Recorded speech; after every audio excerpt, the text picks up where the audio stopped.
Welcome back to another episode of Breakfast with Champions, and we've been bombarded with so many requests to sit down with this next guest who is just taken over the market, very systematic, very organized. It's like playing chess with him every single time. He's got the board in front of him. Every single thing is strategic and just with finesse. So it's my pleasure and honor to introduce our guest for this episode, Mr. Ben Lalez. Ben, welcome to the show. How are you today? Good. How are you? Thanks for having me. Thanks for joining us, man. Yeah. Dude, how are things? A complicated question. Yeah. I think things are overall good. 2023 is obviously not nearly as good as 2022. Yeah. We were talking about it before. Yeah. We hit play, but Yeah. can't complain. Yeah. Man, you're one of those agents who, again, you just gobble market share year over year aggressively, right? So talk us through the journey. I mean, how'd you get in business? Yeah. What did you do year one? Walk us through the patterns. Yeah. And Let me give you the little picture. Yeah. So let's go back to 2010. I'm going to take you 2010 to 2017 pretty quick. I was the assistant to the project manager for a huge builder, LG Construction. They're huge now. They weren't as big back then. Got my general contractor's license. I said, see you later to LG and started flipping houses. What were you doing before 2010? I was in college. So right out of college, you got your GC license. Yeah, so I was working for LG from like 2010 through 2012. Got my GC license, started doing it myself. Yeah. And then, I was using a broker. And I'm like, well, F this. So I got my broker's license. And then kind of started this like jockeying for position of, I was a general contractor doing kitchens, baths, remodels. And, I started doing friends and family real estate. And it's like, oh shit, both of them are, kind of going at the same speed. And I kind of like felt intuitively in like 2017, 18, that if I put one of them down, the other one was going to take off. And so I love this story. So back when I was a general contractor, I really started hating it. I always joke you can only have like so many arguments with like foreign electricians before you want to blow your brains out. Right. So I got this one job. It was like this condo on Lakeshore Drive. Yeah. And we'll just say this. I bid X. And if I bid X, I would have made a ton of money. But I'm like, F it. And I added a huge amount on top of X. And I still got it. And I share the percentage or number. I mean, okay, I'll tell you. So, like, it was like a $300,000 job, and I had got rehab complete, everything top. And I had my like 20% already baked into that, 60 grand. God bless. And I really didn't want to do it. I wanted to get out of the game. Yeah. So I added $100,000 to it. So made it $400,000. Would have made $460,000. Or I'm sorry, would have made $160,000. Right. And I got the job. I'm like, how the hell did I still get this job? Right. And I was like, I can't do this. This is like, I can't do it. So I called up the client. I'm like, hey, like, I can't take this job. I apologize. And that's when I knew. So I went full steam ahead in 2018-ish. Kind of here we are. So 2018 to 2023 has been a wild ride. So it was really lack of passion in one industry that really propelled the second. Would you say that that's fair? I don't know if it was a lack of passion. I wish I could still build. The client interactions there always end in nitpicking, like this grout line, like this paint smudge, whatever, there's never a celebration at the end. And at the end of it, I wanted to kill my clients every single time, right? So it wasn't gratifying enough. Yeah, and then, when you have a buy-side transaction or a list-side transaction, you're literally popping champagne. And it's like, how do I want to live my life? Yeah. Right. So now 2018, walk us through 2018, 2023. You're one of the top 5, certainly top 10. Walk us through the journey.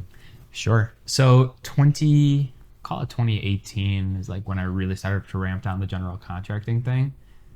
And it was one of those things where people don't understand. Like when you're using real estate as a side hustle or you have another side hustle, there's this exponential gain that occurs when all of your mental and emotional and physical energy is only like driven towards one thing. So in 17, I still did 4 million as like a true side hustle. Right. But in 2018, it jumped to 14. So it's 3x. And you're a solo agent still? Solo. Wow.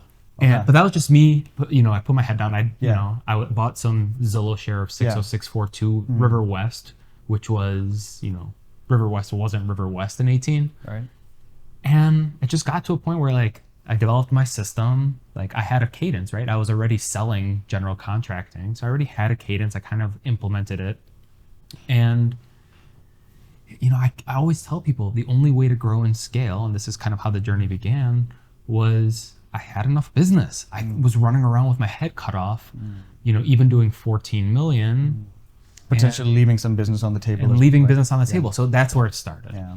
Is the rentals that I didn't have time for, the $200,000 leads that I didn't have time for, enter first buyer's agent. Yeah. Wow. And that was your first hire, first buyer's agent. So actually, my first hire, like on the way to 14 million, I hired a scheduler. Okay. Just like,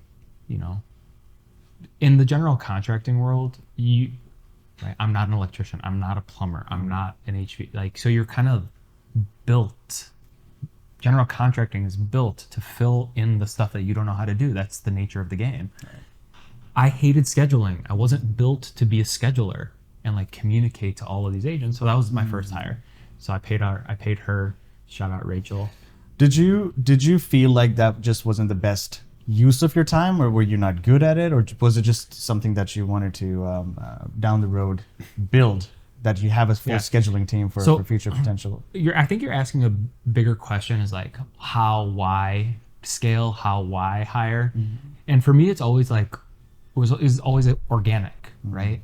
I just like kind of like led with gut. Like I hate doing this. I should probably hire someone. It's outsourcing. Like this feels right. I should probably spend my attention here. Fair. Yeah. Right? Like I hate rentals. I should probably bring someone to, you know what I mean? And that's kind of continues to date. Yeah, to this day, obviously at a different scale. Yeah. So hired scheduler, kind of pseudo assistant, and then first agent, and then second agent. And then it got to about 5 agents when we realized we needed a full-time transaction coordinator. Sure. Who's doing all the transaction coordinating until then? So scheduler / assistant was holding, the fort, holding on the fort with transaction management. Okay.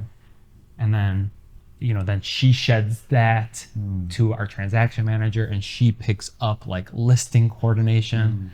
So that's Julia. She's kind of been, we call her like the Swiss Army knife. Sure. Where like you need someone who has like a wide range of abilities to hold down the fort while you actually go hire, a specialist. Got it. So 17, you're doing about 14 million. 18 market's decent, right? It's kind of things are moving. 18, 19. Yeah, 23. So here's the trajectory: 4, 14, 23, 23, 66. Wow. All right. So let's pause there. Tell us what happened there. What took place? Yeah, the big thing is, we figured out a system that was repeatable. So like I knew that I could do 20. We knew that the buyer's agent, given the leads and the systems that we had in place, he could do 20, right? And then and then we had a bunch of people doing 4 or 5, 5, 5, because they could just tap into the system. So we were using a CRM that was ingesting all of our lead sources. Sure. We had a robust distribution model. We had a scheduler, et cetera. And it worked. For 5, 6 people, we had, transaction coordinator, so people didn't have to spend time on the shit that they were horrible at. Yeah. And it just worked. When people so that's a massive jump. That's something a lot of people dream of. At that point, did you have any minimum expectations for your people, or were you just in that phase where growth is the only thing and I'm just like, bring more team members? I'll be honest with you. At no stage from 23 to 66 was growth on my mind. Like growth for growth's sake. Yeah. For me, it was all about, and Jeremy's here, all I try to do is identify inefficiencies and tighten them up so they could be as smooth as humanly possible. Wow. And that's it. And like when you can remove obstacles like scheduling, like transaction coordination, like scheduling inspections, all of that stuff, and like you just get it out of the way and there's a more clear path to the sale, that's how it, I wasn't thinking about it at all. Yeah. Growth is still not the goal. Right now, it's not the goal. Yeah, wow. So apart from scheduler, transaction coordinating, was there any other obstacle in the path that you had to eliminate as a strategist? Interesting. Nobody's ever asked that question. Yeah, and I think it's pretty clear. You know what was the biggest obstacle? Yourself. Yeah, Gotta of get course, yourself because out you of think you can do everything. Yeah. I still think I am the best agent. I could be, if I could only do scheduling, I'd be the best scheduler. If I could only do transaction management, I would be the best transaction manager. You know, you would be too.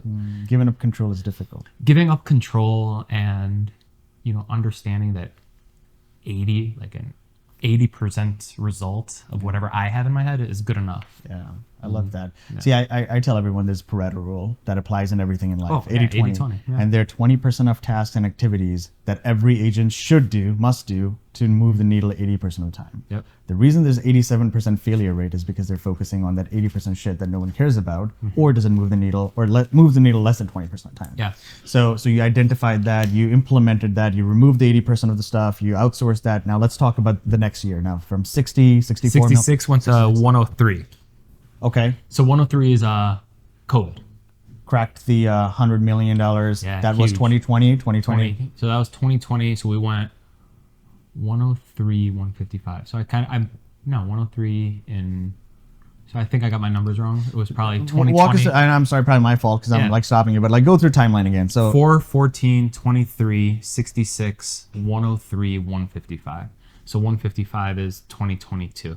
wow. Yeah, and the goal this year is 185. We were talking before this that right now, year to date, we're only seeing 3% growth, which is, we're excited about it. See, that's fascinating to me because everyone I'm talking to, even some of the top 10 real estate agents in Chicago, and we mastermind quite regularly, everyone's telling me their business is down 10, 20, 30, up to 40%. You're coming out here and saying 3% growth. Yeah, 3% growth for you is nothing. 3% growth for me is nothing. So, and it's a real challenge to understand that a 3% growth rate is a monumental success in this market. But you're not built like that. You're doing backflips for 3%? No. And it hurts when people are down 30%. Yeah. But that's not how you're built, not how I'm built. Tell us what the this year's plan. Are you projecting to hit the numbers that you had? We want to hit between 185 and 200. Is it still in the realm of possibility? Yeah. June is shaping up to be good. Sure. We have leading metrics. July should be okay. Yeah. But just like everyone else, we're expecting a pretty serious drop off August, September, October. Yeah. Where transactions are going to be slim. So tell us a little bit about your 2-year, 5-year, and a 10-year plan. What does that look like? I mean, where do you see yourself in 2-year, 5-year, 10-year? Yeah. Right now, the 2-year plan is kind of right now, everyone, yourself included, I'm sure, it's just getting through the next 18 months, kind of whole, with the system still intact, the people still in place, and positioning ourselves appropriately to actually take advantage of year 3, 4, and 5, which I believe, and I think you should believe, 25% of agents or more aren't going to make it. Absolutely. For 18 months. Yeah. There's at least I agree completely. 25% of agents do less than three transactions a year, and they're just not going to be able to make it, which is, that's the opportunity right there. So, and then in years 3, 4, and 5, the goal is to hopefully, because I don't hire agents, I don't hire staff out of vanity. If in year 3, we have enough people, quote unquote, ready to take advantage of opportunity when I can deliver it. But in years 3, 4, and 5, it's going to be I think pedal to the metal. But I don't know what the goal. It's cheesy as hell, but it's not about the goal. It's tightening up. It's continuing to tighten up the systems, processes, and people, and kind of where we land. Organically, you're going to have growth. That's it. Yeah. And wherever we land, we land. But however many people I can support, I support. Yeah. Okay. But do you have any goals in mind as a team that, hey, listen, we got to do 200. This is what we got to do. None of that. It's just really eliminate inefficiencies. Let's just try to make a lot of money, be very profitable. Is that kind of the vision? Profitability is always the vision, but how did we arrive at 185 to 200 million? It's okay, well, given market conditions, given production level and time each agent has been on the team, like we don't get to you don't get to choose. Like we can choose our effort, but there's a lot of dynamics outside of mine and your control. There's 22 agents on the team. Yeah. Everyone has output between 4 and 26 million, depending on how their year goes. That derives how your team year is going to look like, you know, with a heavy dose of what the market is going to do.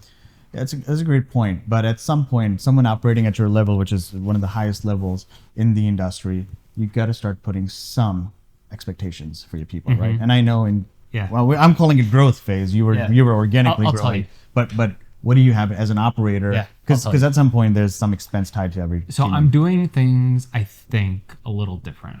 Okay. So I'll interview an agent and they ask me, okay, what's the expectation? Yeah. I'd be like, well, you're going to tell me the expectation. We are going to work on a business plan, right? I'm everyone's coach. We're going to work on a business plan together. We're going to identify 5 things. So we're going to have transactions and volume. That's going to be your goal.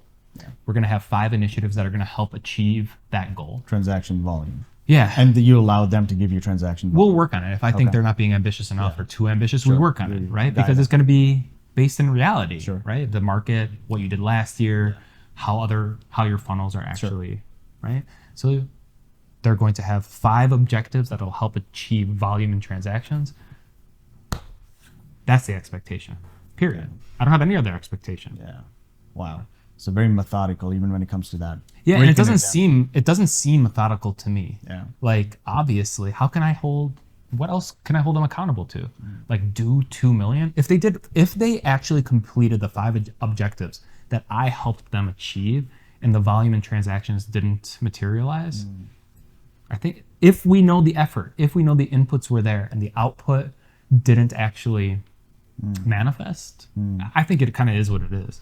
And I think you're on the right track as well. And I truly believe, I think the era of being a solo agent and mini mom and pop brokerage is kind of over. I think at this point, the mega team is the future and the vision. And I think that's exactly what you're crafting. And you're very, very organized about the whole. I'm like so scared of that word, mega team, but go ahead. I mean, again, you look around, I mean, we're seeing the EXP, the cloud-based models, all of them coming in. It's not just local market. Now it's market share nationally, some international teams as well. And that's how they're just gobbling market share and building these billion-dollar companies. What does that 5 and 10 year look like to you?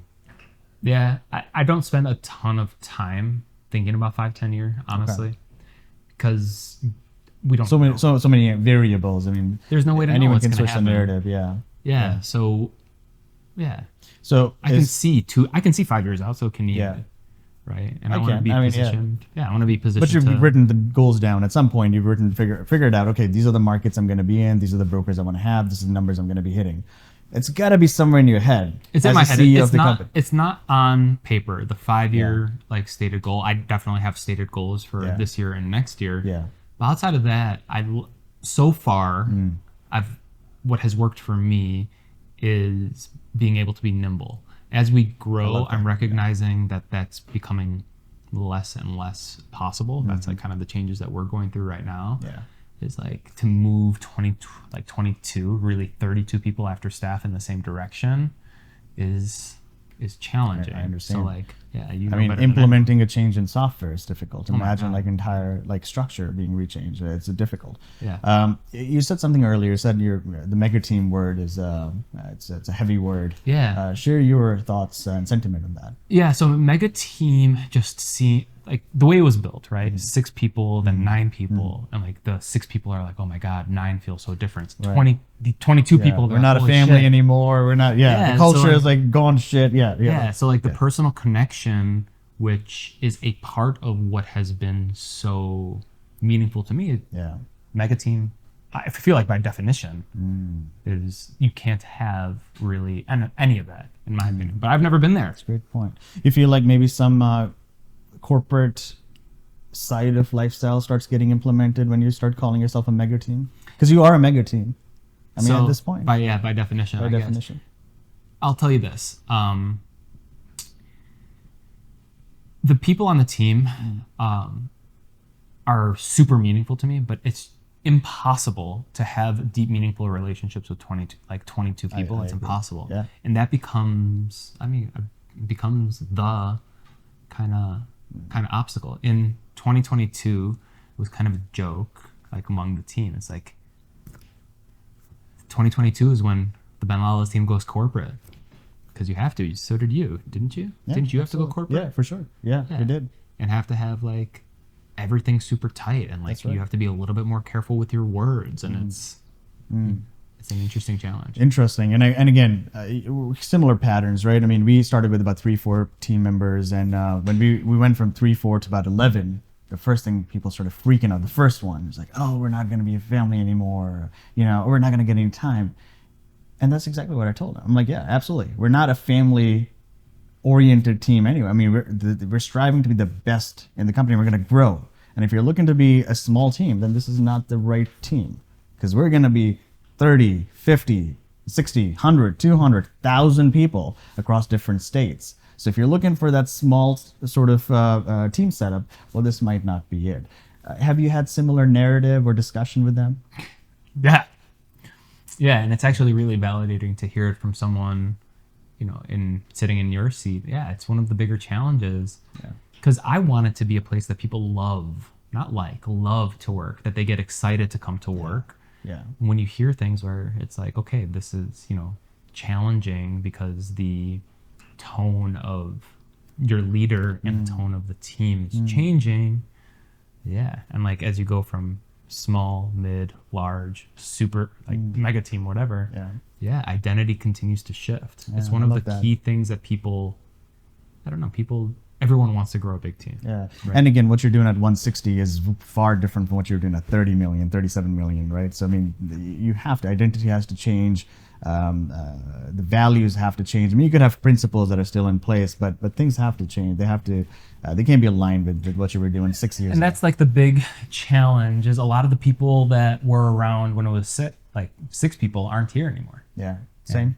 Yeah. I mean, yeah, the OGs, the founding 6, 7. I mean, I got maybe 2 or 3 left, and the rest left because the team's too big, and we don't get the personal attention. It's not the same. Things aren't the same. You change, and this and that's fine. Yeah, that's exactly what I said. Yeah, if you don't align with the vision, and 4 of them are out of business, and all right.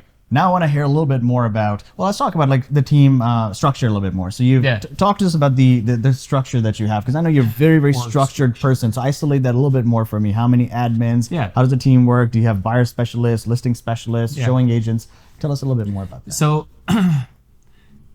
ultimately, the way this is structured is I had a formula, I have a formula that worked for literally Ben Lalez to go from 0 to 23 million.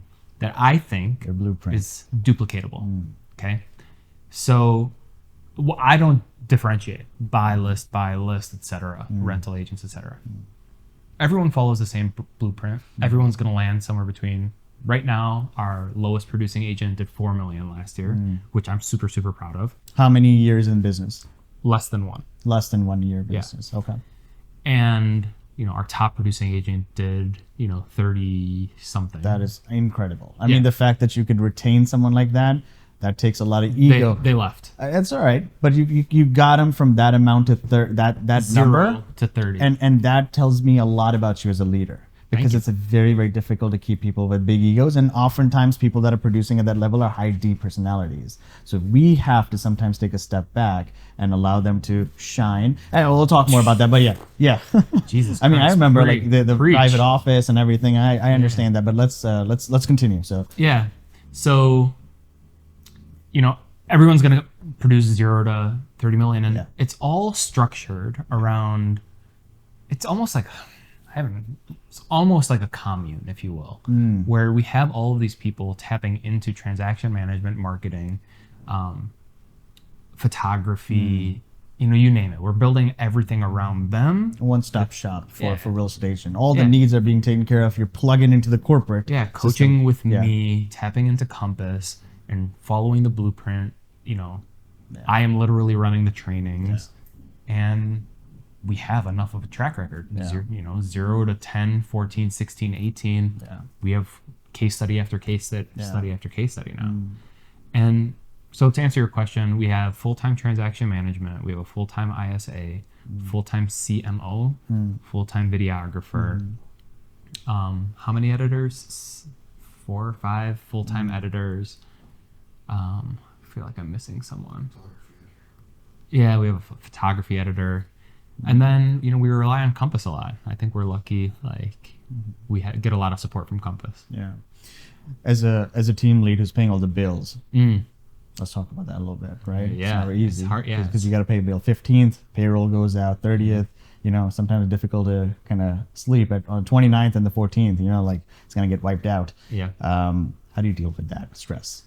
And that's one of the reasons a lot of people can't be at that level. Yeah. Because you need a lot to stomach There's that. a lot of forecasting. Like now this year I've become way more forecasting heavy so that I can budget appropriately. And so I sat on a panel with a couple others, and we don't realize that $30 million agent doesn't have a P&L. They don't have it. I have like an intimate relationship with my P&L, understanding like labor fluctuations week over week and why it's changing. And that's the kind of stuff that I have to deal with and recognize and get out ahead of. But that's, I got a piece of advice, like, I don't know, probably like 10 years ago, where it's like, if you're afraid to open up your like banking information, The books, yeah. like you have to be comfortable with that to be like, you have to, like the good, the bad, the ugly, you have to look at it right in the face and deal with it, period. Right. Something you said a few years back, I think it was last year before, you're like, listen, I'm not going to go in partnership with anyone if they don't know their numbers. Yeah. That thing really resonated with me at a very deep fix level. it? I did, certainly. Let's go. Yeah. But why is that important to you? I mean, tell us like the psyche or the science behind it. So, okay, if that resonated with you, so I get coached. I'm in Tom Ferry. Yeah. And I went to the... and you, by the way, shout out to, of course, your coach as well. A great guy, but then you were in front of like hundreds of people, and I heard you did a better job than most of the panelists over there. You kind of moved the crowd. You did a great job. Yeah, so I appreciate congratulations that. on that. Yeah, thank you. So I was at like this panel, and somebody's like, every real estate agent have to have key principles. And like and it was strange to me that I hadn't written this one down. And that's always be profitable. That's the key principle. What the fuck are you doing in this suit doing a podcast if you're not making a profit? Like, all of it is just crazy. I tell, some key people here, I'm like, you guys would think I'm insane to spend the amount of money I'm spending year over year to make, like, right? Like, what are we doing here if we're not being profitable? Right. So, okay, yeah, in a partner, in anyone, if you don't understand your profitability, if you don't understand your numbers, what the fuck are we doing? Yeah. Right? Yeah. Where does that come from? Does that come from the GC days when you had to outsource everything and you had to really nickel and dime everything, or you got nickel and dimed everything, or was it just naturally? Yeah. Is that the lifestyle? I your can parents? answer it now. Yeah. I think it's like, how valuable is your time? Yeah, you got to know exactly what the value, dollar per hour value. I'm is. asking you. About $2,400. $2,400 an hour. Damn, it's more expensive than my time. So I shoot for $1,000 an hour. Like, every hour I spend has to be a path to $1,000. So it's like, if I'm going to spend all of this time and all of this money, and NOI doesn't equal like my perceived effort, then again, what are we doing here? Our hours are different because I'm in production. So you gotta keep that in mind. I'm doing $50-60 million on top of running the team and everything. So, but you're an operator, so your time goes elsewhere as well. So I'm looking at my prospecting hours as well. And let's talk about that. I have traded an incredible amount of money to get my time back. Smart. Yeah. I got 2 kids. I got a 2 and a 3-year-old. Yeah. Like, I mean, they're not going to be 2 and 3 forever. I'm trading a weird amount of money, like a weird amount of money to get that time back. And I know how much more volume you could be doing if you were... I don't think I could do 60. I don't know how you're doing that, but... I'm sure you can do more than that. I'll tell you that. I'm very inefficient, and that's one of my flaws. And I think that's something you're really phenomenal at you have no choice. You have efficiencies in place to do 60, whether you know it or not. Well, I'll tell you this. If I'm not doing that, our team's not going to hit the numbers. But that's something I can really proudly say about you, is that you're not doing that, but your team is doing that. So you for sure hit the numbers. I have to lead from the front. See, our teams are very, very different, and the dynamics are a little different. You can lead from the front. So I'm just going to challenge you a little bit. That's 60 mil, and this is something that I worked. I've distributed 60 mil of my own business this year. Right? I take a split on it. I get all my time back, and my dollar per hour on those goes through the roof, and I'm able to spend more time. Like, is that your best use of time? My best use of time is filling the funnel, developing systems and operations so that more people can make more money. Yeah. And Yeah, and distribute again, that and 60 mil, what would happen? If you distributed that 60 mil to your team, what would happen? I won't be that much. I don't want to be complacent. I want to know exactly what's happening. I want to be able to touch, feel, sniff, be able to say exactly what language needs to be said. I need to know that when I talk, You can't do that with 6 mil? you got to earn people's respect as well at some point, right? All right. I mean, yeah. I mean, it's going to be difficult if someone's doing 40, 50 million and as a leader. I'm not saying that it's not work, but at some point, again, Yeah. you know, it's difficult for people to leave me when I'm like doubling the volume, and you know, they can't tell me that I've learned everything from you, if that makes sense.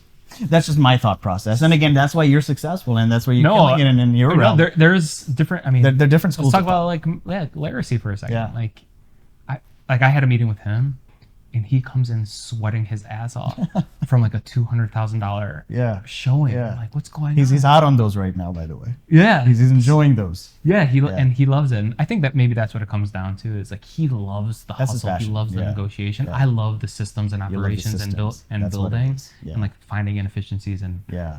figuring it out. You're, That's what I love. you're a Six Sigma black belt to me. I don't know if you know what that is. I don't know if you've gotten that, appreciate it. but naturally that's you should maybe look into that as well. There are different levels, and I feel like you can go into any organization naturally. You can find everything that's negative, everything that's positive, and you can convert everything negative into positive in a very efficient way.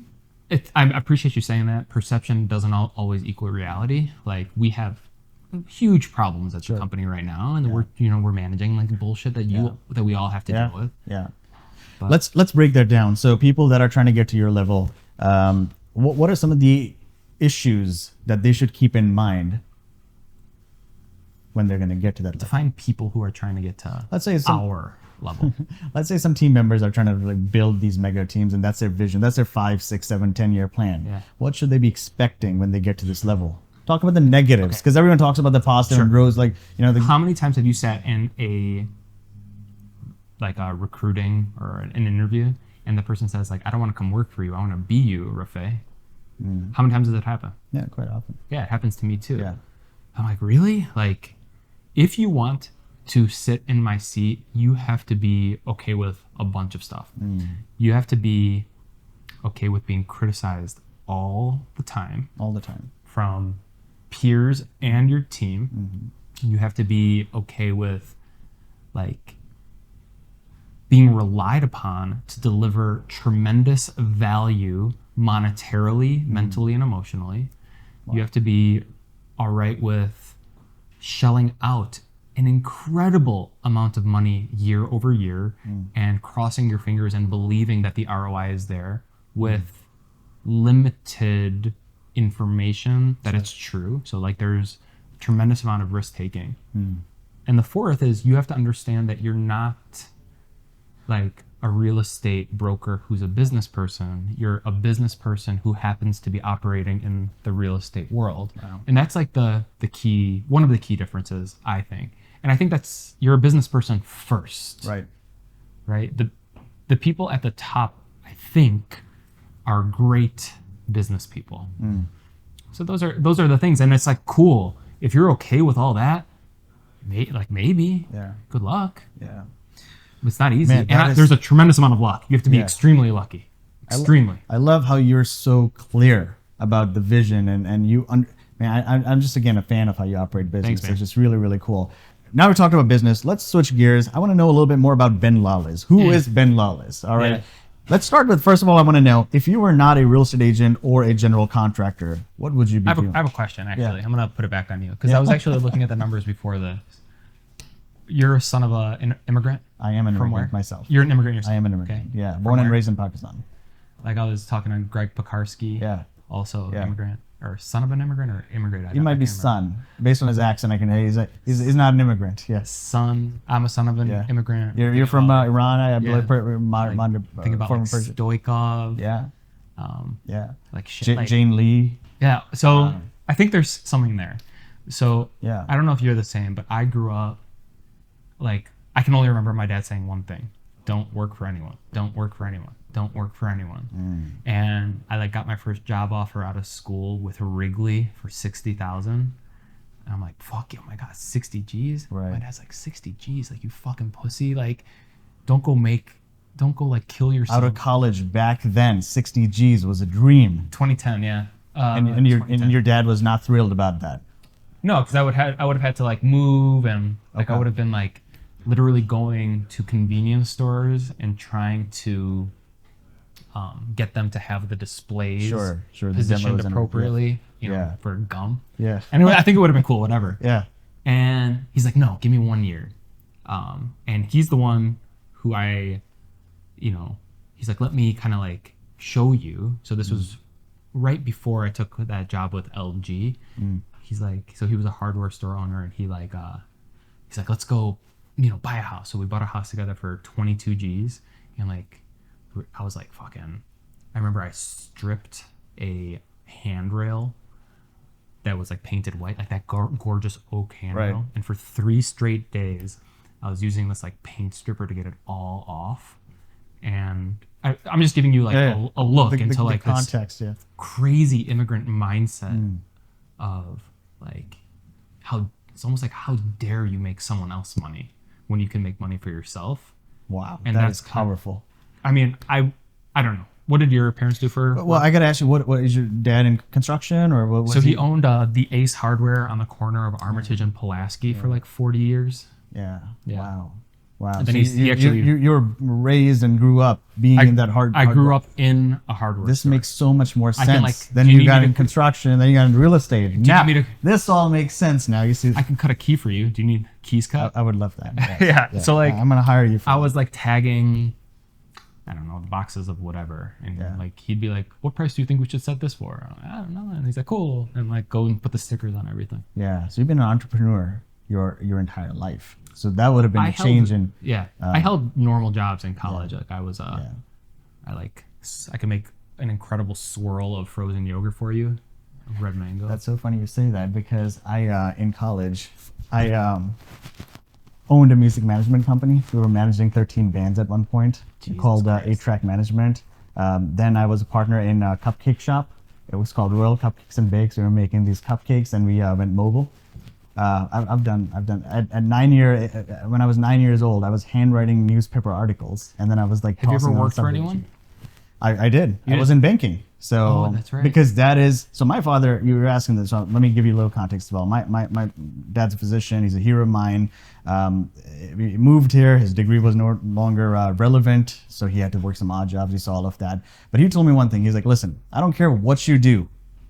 I don't care if you have to like be a poet or a musician or a janitor. Be the best at it. fucking janitor in the world. My grandpa too. That's fine. Yeah. Like Yeah, make whatever sure you there's do. no close second. If we can, my yearbook from high school, my quote was, "Whatever you do, be the best at it." That's from my grandpa. That's the immigrant edge right there. So so like there's definitely some of that. There's also like an incredible fear of failure. So like I was watching. Why is that? Is that personal? Is that just letting your people down? Is it letting your family down? Is it what your dad will I think? should probably talk to my therapist a little bit about that. I'll be a but- therapist today.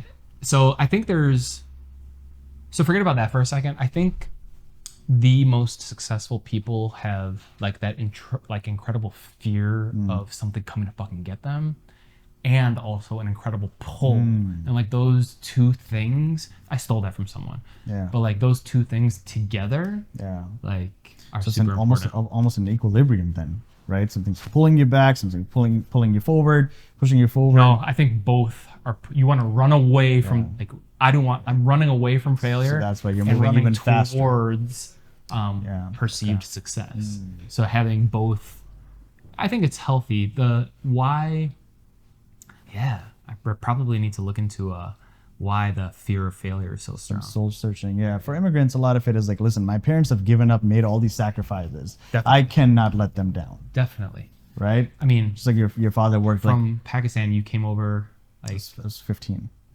You know, But your dad was a physician already at the time? back there, yeah. Yeah. So was he able to bring his like license No, over? He had to start over? No, he had to. And again, 30 years after, you then go and do your USMLE, the science has changed, medicine has changed. I mean, there's shelf life, obviously, for physicians at hospitals. Yeah. They want younger doctors, so there's more shelf life. So he decided that he's going to get in his field, but more in the business world. But very, very calculated man. Again, incredible chess player, very strategic like yourself, but very, very pessimistic. Very pessimistic. When I got my license, he told me, real estate is just, these licenses are a scam. Like, I mean, Aren't they? Well, they kind of are. Right? It's like, you know, they kind of lure you in and the commission and everything. There's no safety. That is very important to him. Yeah. And that's why he moved to US, right? In his mind, that's the safety. Yeah. He came from third world country. There's no safety in this business. There's no safety in this business. Yeah, there's no safety net. That's a great segue. There's no safety in this business. 87% failure rate. What distinguishes the 13%? We've touched on a lot of it. This shit's so cheesy.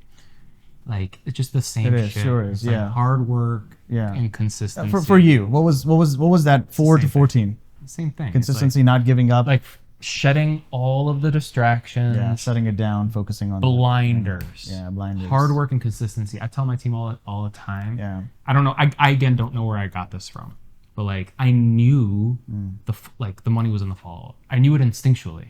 Gold is in the follow up. Yeah. It just like makes fucking perfect sense to me. So I put 500. Even I'm talking about, I'm Jewish. It doesn't matter. But Christmas, New Year's, holidays, weekends, 500, which isn't that much, consecutive days of follow up. And that was it. You do it. It's hard, but like no one's willing to do it. Wow, that is. It's simple. If anyone, like, I don't know, like we both know that hundreds of viewers, right? If one person can put together 500 days of true active follow-up, they'll be successful. Most will period. give up on day 2, Nobody's day gonna 3, do it. day 4. Nobody's going to do it. Yeah. What does a follow-up look like to you? It can be anything. And that's, again, what I'm teaching the team is follow-up is CRM. People who you have identified as a potential, it could be your uncle, it could be someone who came in via Zillow, it could be anyone. So right now, people range from 23 to, I think the top person has 90, like people that require follow-up according to, we use the Compass CRM. Right. And so let's take the person who has 90. That 90 requires some attention every single day for 500 days. And it could be as simple as like hearting, you know, if you're an iPhone, the last message. Top of mind, tip of tongue. That's It can be commenting. That's enough. Yeah. I call that follow-up. Something. But 90 times 500, if you're actually able to do that, let's just talk probability. Let's say you start with those 90 people at a 5% probability. By day 500, what is the probability across the board? Yeah. I'm serious. Significantly high. I mean, significant. Even if it's 15%, you've significantly tripled the probability. Yeah. I personally think you take it to 70%. Yeah, I agree. 77% state and claim they want to work with the first person in contact or person who helped them out. Yeah. They just lose contact and forget about them. So that's follow-up. I love that. So people who can't see it, tell us what is that? Yeah, so it's, you know, not being ashamed to have 3, 4, 5, 10, 15 text messages go unreplied to. It's hard, but why does it matter? Yeah. According to NAR, people complain about their real estate. Now, what's the number one complaint? I mean, Right. Yeah. What have they not ever complained about? Getting followed up with too much. Too much communication, right? People just don't understand that. So why is that mindset there in the market? I think it comes down to therapy again. Agents think that they're not good enough for the client deep down, and they think that they're bothering the client, that the client doesn't want to hear from them. Don't you think that's true? Wow, dude, you're hitting. Yeah, absolutely. I hear about it, but like you know, I always say let's absolutely boil, like when you boil it all down. Yeah, that's you don't why. want to come off as salesy, or they're gonna think I'm thirsty. I don't want to bother them. But oftentimes it's like, dude, I'm not comfortable or confident in making this call. What would they think? It's always like, what would, yeah. But so Maddie, she's super coachable, and a lot of the people on the team are. Yeah. Wow, you're persistent. Yeah, we decided to rent with the goal of returning to the market next year.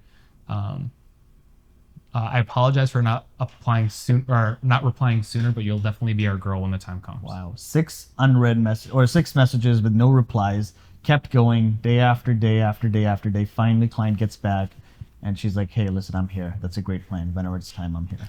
Yeah. Yeah, That's incredible. So that's just like one. It's one example that was frame worthy. Yeah. But that's what follow up looks like is an unrelenting, like psychotic persistence that again, not everyone has. So when people come back to one of your other questions, you want to sit in Larry's seat, Lee's seat, Lowe's seat, your seat, Greg's seat, whatever, like Emily, Karen, like whoever, Millie, like you have to be a little fucking twisted. That's what I tell everyone. And if you're not willing to go there, someone else is going to be there. I love that. And that's why they're in the top 10, top 20 ranks. Over and over. I don't even know if I'm able to stay there. I don't know if I have. They've done it for like 20 years, dude. I don't know if I have that. We'll see. Like, I think I do. We're going to try. But fuck, 20 years? That's insane. That is being relentless in the game. That's being a student of the game and not giving up. Yeah, that's like LeBron. Well, I always joke, like, I'm be honest. I did it 1 year. I haven't been back. You know what I mean? Like, we'll see if we can keep on going back to the finals, but who knows? Let's talk about you now. I wanna switch gears a little bit more. Yeah. What gets you out of bed? What is when Ben Lalez wakes up? Yeah. 10 seconds. What are you thinking? Yeah. What's important to you? Well, it's just like, I think what you're asking me again, it's just why my brain is wired like this. I don't know. You're asking me what's like my why. Why do I get out of bed? Why do I do what I do?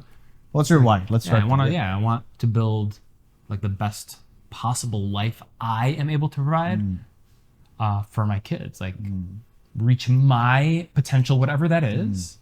Because if I don't do that, I'm letting my kids and my wife down. You think if you were single, how would that be different? Man, I'm not, so I don't know. But yeah, would it still be about someone else, or would it be about yourself then? Would it be more ego involved? Because right now it's more about your kids and family. I think it would still be that like potential piece and like understand, like figuring out. Oh, I don't like leaving money on the table. It's similar to like how we talked about, like I didn't want to leave rentals and $100,000 leads on the table. Yeah. So it's like kind of just curiosity and seeing where we as a team, as a company can go. And like if at some point the answer to that question in 5 years, like, cool, like we're at X number of agents doing X number of volume and I figured out a way to keep that sustainable, cool. But right now that's not the case. Wow. Your kids, 3 and 5. 2 and 3. 2 and 3, I'm sorry. Yeah. I'm coming from Larry's son is 5 now, so I'm sorry. I'm mixing. It's all good. Any aptitude or any sort of real estate? No, not for real estate, but any habits that you're starting to see that I kind of see like where this is headed to, or is it too soon? Great question. So my older guy Arav is like the little guy. He's not quite a human yet. Yeah. But the older guy, I mean, I can definitely see. This might be true of all 2 and 3 year olds, but like you definitely have like for this, you have to have like some level of obsession. Sure. And like he definitely has that, but I think that's probably and like he definitely has that like persistence. Right. Again, I don't know if that's all 3 year olds. Do you work-life balance with someone who's operating at this level? Yeah. You have almost a work family as well. You got 22 agents. Yeah. They're 10 kind of staff. like having kids as well at sometimes. I feel like. Sometimes people say that. It's like say that, but there's a lot of these people are like better agents than I ever was, and like they're great business people in their own right.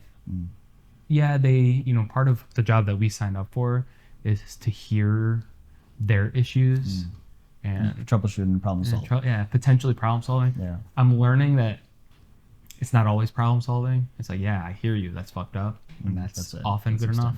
Being a sounding board. Yeah. Work-life balance. Yeah, but work-life balance, I trade a tremendous amount of money for my time. Yeah.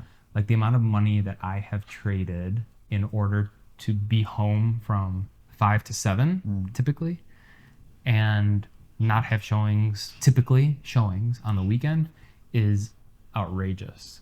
Yeah. It's outrageous. Yeah. And I think that's really interesting to talk about for a second. We want to talk about efficiencies and Yeah. removing obstacles. Yeah. I've applied the same philosophy to my life and like simple stuff. Like I haven't been grocery shopping, and neither has my wife, in like 2 years, right? Instacart. I use a great service. So it's a client of ours called Car-ectly. Car's out front, picks it up, washes it, gasses it up, oils it, brings it back. Same thing with laundry. Same thing with food. Like removing as many, Outsourcing as much as possible, so you get as your time humanly- back. Yeah, That's your currency. That's it. That's a pattern. well, I'm right seeing. now, there's a direct path to freeing up all that bullshit on the weekend, so I can actually enjoy spending time with why. Like again, the why. Like if you make all this money, you don't get to spend time with your kids, then what's the point? What's your why, Rafe? What's the point? And I'm not married. I don't have any kids, so it's. I think it's going to shift massively when I have kids. But right now, my why is just to be, again, to be the catalyst that helps people achieve their goals. It's really now paying it forward. It used to be very egocentric. It was being the best, leaderboard, this and that. But now it's truly the people that have kids, people that are coming and joining, taking the leap of faith and joining our organization. All right, how can I help you get to your number? People don't understand that, and people think we're full of shit. Yeah. The only way I lose sleep at night is thinking that I'm not delivering maximum value to them. 100%. Everything that I possibly can. And people think I'm full of it. They think I'm full of it. It's funny you say that, because my biggest fear is what keeps me at night is am I a good leader? Am I a good leader? Are there any flaws? Right? How can I better myself? Hundreds of What flaws. coach do I need? Hundreds of you're flaws. good enough for Faye. That's it. All right, let's talk about markets real quickly. You're a very, very strong player in downtown market. Now you're spreading into the suburbs. Tell us, like, what is your the bread and butter right now? Yeah, the bread and butter is very simple. We're pretty dominant, 400 to 900. Yeah. 2 to 4 bed, like condos and single families in primarily west of the highway, but also in Lincoln Park, Lakeview. And that's kind of where we focus as much attention as humanly possible. Why? Because we believe those people that we come into contact with they are serious buyers and sellers, and they transact. And that's our whole focus. And I think we still have untapped potential there. Any plans of expanding in the suburban markets, or do you wanna stay focused where it's working for you right now? Yeah, so it's interesting. The answer to that question is, like, I practice what I preach as far as business planning goes. Like, our business plan is tight. There's only 5 things on there, and like, it's not on a business plan this year. Maybe it makes it on to next year's business plan, but no, not right now. I think it's really challenging to grow into the north and west suburbs right now with like the tremendous lack of supply. So That's a good question. Yeah. Or a good answer. I mean, don't you think there's opportunity out there right now, or is it just the supply? Right now? The resources are better spent in market, and doubling down over here makes more sense. Yeah, I think that you hit the nail on the head. Is like, we know what works here, Yeah. and like, it's so operationalized and systemized Yeah. that we're getting to a point where I'm getting to a point where I know I spend X and I get Y back. You got and your like, numbers just, now. Yeah, pour it in, and you get your output. And Yeah. 2023. Yeah. I'm telling you would be like, Ben, you're fucking insane for spending this much money in order to get this much NOI at the bottom. It's crazy. It's stupid is what it is. And, something will have to change if that continues past, probably 16 months. Like, nobody's putting in the amount of money that I am getting the return that we're getting right now. You're a great business operator, a great CEO as well. What separates your team to an average buyer or potential prospect from the rest of the herd? What's different about the Ben Lalez team? I think it's just people. It's just cheesy answer. Like, your agent won't be putzing around with the shit that you're not really hiring them to do. You're not hiring them to schedule. You're not hiring them to schedule the inspection and like tap the lender's shoulder. You're hiring them to be excellent negotiators, to understand like the nuance of broker interaction, like to guide you from that first interaction all the way to the end with clarity. And like I think the differentiation is they're all getting coached, like on. Are they getting coached by you, or are they getting coached by another coaching? Yeah. So you've identified what's the 80-20, again, the Pareto rule. And as one, listen, it's so funny. I say real estate is a very simple business. Super simple. It's not an easy business. It's a very simple business. Handful of things we have to do on a daily basis. And then you just need someone to hold you accountable. If you can hold yourself accountable, you'll be very successful. Larry's prime example. You're a prime example. No, I'm not. I hire someone. I pay someone a lot of money Yeah. to make sure that I'm doing what I say I would do. Yeah. They're paying me a lot of money to hold them accountable to what they said that they were going to do. Yeah. What does it mean when you say my team is excellent negotiator versus someone, again, from someone who's just clicking and going and finding millions of options on Zillow, Redfin? Yeah. How does your team stand? There's a very small chance that you click on whatever and you get a random agent that someone like me is in their ear saying, hey, just so you know, your relationship with the agents in the city is more important than the relationship with any one individual client. Do you believe that? Absolutely. So, and why is that so important to the client? Because if you like a property and Rafay, you hate me, you're not going to get it. It doesn't matter. Absolutely. And there's a lot of fucking schmucks out there. Absolutely. And they're not, and you're working with them and you have no idea that you lost a multiple offer situation because they rubbed the agent the wrong way. That's the first advice I got back when I got my license 2014. And someone told me the same thing that you just told me. Is like, for you, it's more important to have a better connection with top team members or top industry professionals than one client, because you're going to do one deal every 7, 8, possibly 9 years.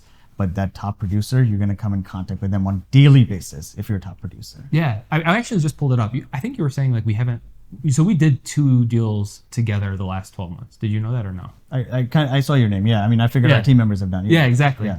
So like, yeah, it's super important. And that those 2 deals probably means somewhere in the neighborhood of 15 showings-ish, right? Across all of our listings, buyers, etc. Yeah. So it's important. Like, I have some burned bridges and like sucks, and I wish they weren't burned. What's the reason for those typically in your mind? Is it ego that comes in play? Yeah, it's interesting. I'm sure like there's a story in my head. I'm sure they have a story in their head. So I don't know. That's true somewhere in the middle. Yeah, but, so probably. What do you see? Take yourself out of the equation. Generally, when this happens, what do you see happening? I'm trying to think of like my last couple examples. I think it's when the agent isn't coaching their client. I'm not saying right or wrong, the same way that we're coaching our client. And when that happens, there's friction then naturally. You don't understand what they're telling their client, so it's hard for you to guide your client. Right. And it can't be just give and take. At some point, there's got to be mutual understanding. Yeah. Right. The best agents, I think, truly have the same goal. It's like, hey, Rafay, like let's go on the same side. Yeah, we're on the same team here. We want one goal, and that doesn't mean I'm not going to fight for my client and you're not going to fight for yours. But the objective is to get the deal done. Yeah, and everyone wants to do that. Yeah. Hey, this is a real fucking problem for me, for my client, Rafay. Yeah. Cool. Like, how can we get past it? Because my client's not going to eat that up. I'll be like, fuck. All right, let's think of a solution together that is digestible for your client and digestible for mine. That's what we're getting paid to do. And people don't know how to do it. People flat out don't know how. They don't know how. And I think that's what it comes down to. 80% of people aren't on a team, don't have a coach. They're kind of winging it. So I'm on the YPN board. Yeah. Or the car, right? Yeah. No. Compass YPN. Compass YPN, yes. And like, I have people asking me questions, people that like you'd be like, oh, these people are like reputable as fuck. And they're asking me questions, and you'd be like, what? Just ask a question. Yeah, it's just like, how in the world are you asking me that? You're doing 40 mil. Like, you don't have a buyer presentation? You don't have a listing presentation? Like, what are you talking about? How have you gotten this far? Yeah. It's crazy. It's crazy. People that you assume just have it fucking down tight have absolutely... Yeah, I'll give you an example. I don't think he'll mind. So I do a little bit of coaching on the side for people, and I asked this guy, I'm like, okay, let's role play. I'm gonna ask you. Yeah. Let's role play. Yeah, sure. We're at a listing presentation. Okay. You're trying to pitch me. I'm the You're broker. you. Yeah. Hey, so Ben, again thank you for the opportunity. I just again, you give me one shot, Ben. This is gonna be the best. You're gonna client for life. I understand why you want to sell this place, and believe me, it's gonna be I just have one question. Yeah. So, I see here. What's your commission? We charge 5%. That's a market standard. We take the bottom half of the market standard. It's 5%. Beautiful. Like you have an answer. Yeah. So let me give you this guy's answer. So ask me that same question. Hey, what's the commission? So you have a couple options. We can charge you 5% or 6%. If you choose 5%, I'll offer out 2.5% to the buyer's agent. You pay me 6%, I'll offer 3.5% out to the buyer's agent. That's his stock answer. Mm. He doesn't know why. He doesn't know how he developed it. Yeah. What's your answer to that? What would you say? Hey, so yeah, what's your commission? Yeah, 6%. Yeah. That's it. You gotta stop. That's the thing. Too many people talk their fucking selves out of the sale, right? And again, sometimes on the phone, I'll say this. Listen, commission is negotiable in the state of Illinois. I'll tell you this. We're not gonna not work because of commission. Yeah. And then you shut up. Whatever it is. Yeah. You have to have a script that you believe works, right? You can press me and whatever you were gonna 6%. Is it negotiable? I have something ready. Like, oh, that seems high. I have something ready.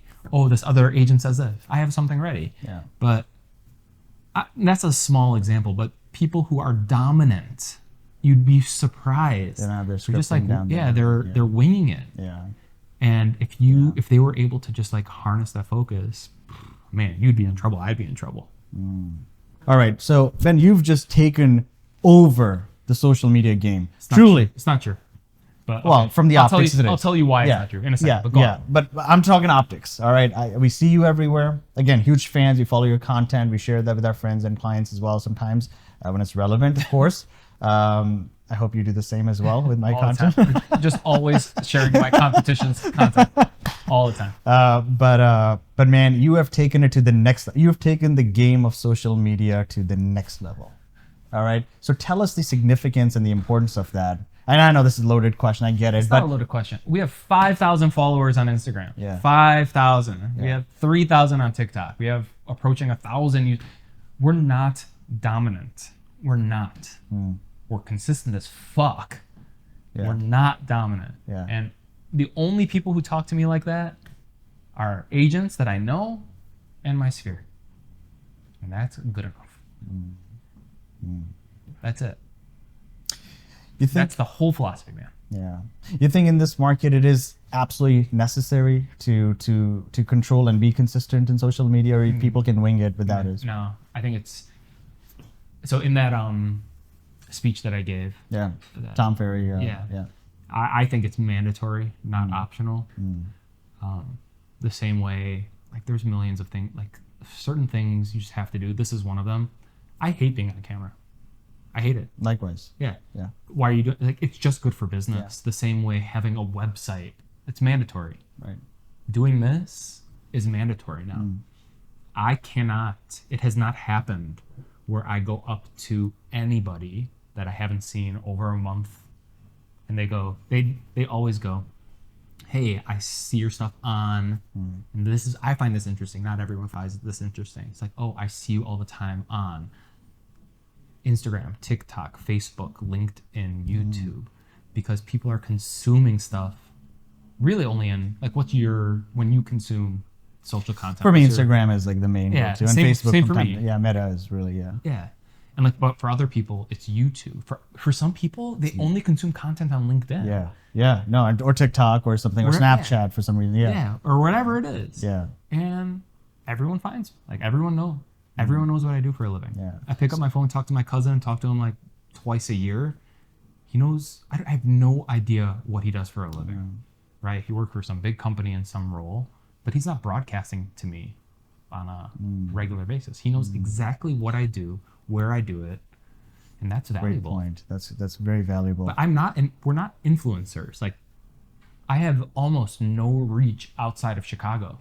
I don't necessarily need it, want it, I'm not that big personality like you. I'm not as good looking or as handsome as you or well dressed. Just am who I am. Yeah. You're blushing low. Yeah. No, I know you're playing this game with me right now. But like, yeah, to hear that we're dominant is a big eye roll for us all the time. Yeah. We try really hard. We're Yeah. incredibly consistent. Yeah. We're trying to be dynamic in our approach. Yeah, and but we're doing better than most. but consistency does bring the dominance, don't you think? Yeah, but like, yeah, we are Yeah. us, you, Laracy. I don't know who Yeah, else who is else? as consistent as Yeah, us. I mean, yeah. And we'd be more consistent if it wasn't for this guy. Yeah, He just leaves. yeah, motherfucker. But like, yeah, so like the bar is low. It's For low. Bar is low, So for sure. for someone to be that fourth, fifth, sixth person would be super easy. Just no one's as crazy as us hiring these two motherfuckers to do it all for us. Dude. That's all it is. You know what's crazy is even if you get 100 views, dude, that's 100 people that consume. That's a lot. 100 people in one room and you sharing something with them. You could think about Yeah, that. it's A lot of people that's a delete flop. videos. Dude, people delete videos because they're like, oh, I didn't get 1,000 views. That's a mindset out there. Yeah, I mean, we do that, but it's because we think that we could improve it and it should be 1,200 views. But like, No, I'm talking people that just won't even record because they don't think that the reach would be there. Yeah. And they just give up before even starting it. No. You're strategic with that. I'm just talking about... I'll tell you what's actually interesting for us now. So we have a machine. Like, we are a production company. We have talked about opening a production company and hiring or getting a space because We've got some space if you know. we have full-time videographer. Media shop, yeah. And we have 6 editors, Yeah. and we're producing. So last week we put out how many clips across how many posts? We'll just call it 130. For the team, we posted 130 times. Insane. So for us, so you see me, but Yeah. you don't see Right. JP. Riley, No, I see Becky, your team. Gil. Now they're kind of, the algorithm is pushing them as well, so. Perfect, but Yeah. their content should be indistinguishable from mine. Yeah. And like the quality and the reach, that like how wide we're posting it. Yeah. So that's what's interesting is capturing if we believe that social media aids in our effort to capture market share. Now I can only, unless I pop, I'm going to cap out at like 7,000. You know what I mean? Yeah. But I don't think we're going to pop. I've kind of come to terms with that. But now it's really interesting to go wide and have 20, 30, 40 people that we're distributing content for on a right. really wide Because basis. one of them might pop, and then that just like brings everyone along. It doesn't even matter. I think it doesn't even matter if they pop. Then they are staying remarkably top of mind for their sphere. And like, we know it works. I know it works. You know it works. As a leader, oftentimes people have this issue where they're like, it's my brand. I need to be center, front, center, middle, and everything. You're not like that at all. You're very Lead from behind is what I try to do. yeah, you're kind of behind the scenes, but you're giving them all the ammo, tools, all the arsenal to like go and be very, very successful. Something not too many leaders have that quality. Is that something that you had to learn down the road, or is it just something you have to put your ego aside and deep inside? You know, Ben Lalez saying like, Yeah. come on, I started this I company. definitely have a healthy ego. There's Okay. absolutely no way you can do what we do without it. Sure. You have to have some like psychotic sense of self-worth. However, the only reason why we're the Ben Lalez team and not insert any name like the Standard Group or Olive Oil Pinnacle or whatever it is. Yeah, The yeah. only reason is give me the 5 names in Chicago real estate that come to mind when you hear success. Give me them. Give me them. you, Laracy, Jeff Lowe, Let me give you Emily Sachs-Wong. Lee Marcus. Yeah, okay. Yeah. All of them, like none of that. Like you Yeah, need a the- front person. You need something. It's like, you know, I agree. McDonald's. I mean, you've got, Kraft, Heinz. You've got J.P. Morgan. I mean, everything. There's got to be something that connects everything. So Greg is a good friend of mine, Greg Pekarsky. Yeah. They're Vesta. Yeah. Vesta, in my opinion, doesn't have even the Kamar group or, I know it, but when I say Greg Pekarski, they're like, who? Like Vesta? Who's Vesta? Great point. It's challenging. Vesta doesn't mean anything. Ben Lalez has a face, has a name, has a brand. Has a Vesta's, logo, yeah. They're right up there. They're number 6, 7, whatever. Yeah, they're right certainly. fucking there. But there's something that That's so crazy. I made a decision. That is so crazy because people. So here's the thing. I've had team members say, "Listen, I don't want to join anyone's name. I'll join a team if it's like ABC Realty or something, whatever, because then we can all move forward and there's not one person leading it." Yeah. But it's those people that are leading it with their brand are the most successful. So where's this correlation? Why is there an ego in the business then? It's so funny. So that's I have 2 people that I have on the hook that are beasts. Yeah. That I want to join the team. And they think that those 2 things are mutually exclusive, right? And like they're like, I don't see how I could be on a team and have my own brand. And I'm challenging people to think about it as like, no, I'm just giving you like a really strong foundation to sit your brand on top of and like supporting you. I'm not just saying this to be like cute. Like I don't understand why they're mutually exclusive. Like I have people on the team, they're dominant. They have no idea that, their friends have no idea that they work for me. Their I work own for them. identity. Yeah, you work for them. I love do. that. Yeah, wow. That's a great shift in perspective. I mean, that was the big shift that kept me at Compass was when Robert Refkin sends emails, he calls us his clients. I'm just like, what the fuck? And like, that kept me here. That's what's going to keep them there. I work for them. All right, now, you ready? It's time for the rapid fire round, the very famous rapid fire round. Here's the theme. I'm going to ask you a series of questions. You're going to have 5 to 6 seconds. Go with your gut. Don't overthink anything. We just want to know what the natural Ben Lalez. All right, so Sure. shake it off. All right. Sure. So, all right, Ben, Yeah. how do you start your day? The first 5 seconds. I check email and go get my kid up. Okay. One thing that you would put on your bucket list. Real estate bucket list or personal bucket? Personal. I want to say courtside and an NBA game. Feet on the hardwood. Best thing that's happened to you this month. This month, man, it's been a really challenging month. Took a vacation with my kids and family. Where'd you guys go? South Carolina. My in-laws have a beach house. Charleston? Yeah, South Carolina. Yeah, Charleston. When are you most inspired? When I'm able to solve problems in an imaginative way. That's powerful. Wow, imaginative way. That's very cool. The best compliment you've received ever. Someone once called me a 6 Sigma business operator. Black belt. Your favorite movie? Sandlot. Why? Just like pure fun and kind of takes me back to my childhood. I love that. What is something you absolutely, utterly cannot do? Can't do. Oh boy. Cannot do. Yeah, cannot do. Sorry, I know I'm on the clock. You can do everything. No, what can't I do? There's one thing you're like, just again, I absolutely can't do. I mean, just utterly disgust. I cannot do. Cannot do.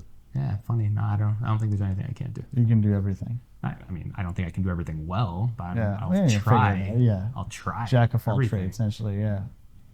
Yeah, jack of all trades, master of none. Master of all. Uh-huh. Yeah. Cats. Oh yeah, I'm allergic to cats.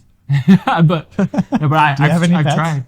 No pets. No pets? Is there anything I can't do? That's a weird question to me. That was a weird question. What can't you do? There's a lot I can do. I can't. Sing. I can't. I'm a classically trained vocal singer. Like I can't. No. Can I you can't- sing? I'm a thespian also. so I can't sing, but I do sing. We'll skip. What's your kryptonite? My Jesus Christ, man. Dude, I worked really. I stayed up all night long. Nobody can answer these in 5-6 seconds. What's Take my 10 What's seconds. my kryptonite? Is it's something around like my kryptonite is like unrealistic buyers. Ugh. Yeah. There are a lot of them like right insane now. buyers. Yeah. How do you manage stress? Meditation. Okay.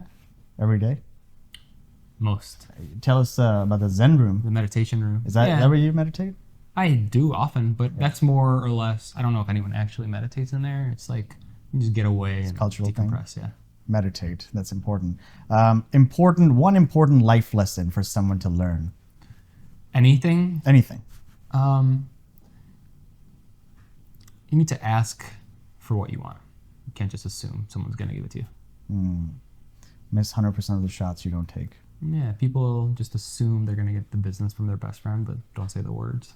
But like I think that's true of everything. Yeah. Everything. Of your Wow. wife, of your children, of your boss, of your employee. Yeah, like you might, but just ask. Yeah. Don't let it fall in your lap. Ask. Yeah. Yeah. If you were not a real estate agent, what would you be? Oh boy. I think I'd be a therapist. I think you'll be a good therapist. Yeah, I think you'll be a great therapist. Psychologist. Yeah. I'll hire you. Yeah. Cool. Thanks. One threat in real estate that's coming for us. Yeah, I think referral fee dominated lead sources are going to become the norm and not the exception. And I agree completely. may squeeze us harder than we want. Yeah, something Robert Refkin talked about a few years back. Is that right? This is a threat, absolutely. Yeah. Yeah. I think I'm starting to feel it and see it now. Yeah. Like 20 used to be normal, 25. and 30, people aren't 35, scared. 40%. 40, yeah, exactly. It's going to be soon 50-50. Yeah. If you were not living in Chicago, where would you be living? California. Okay. And this is a question that Laracy asked me to ask you. Hate to win, or that Subtle question. jab. Give it to me. Do you like to win or hate to lose? It's kind of like the kind of thing I kind of just said. It's like there's definitely both, but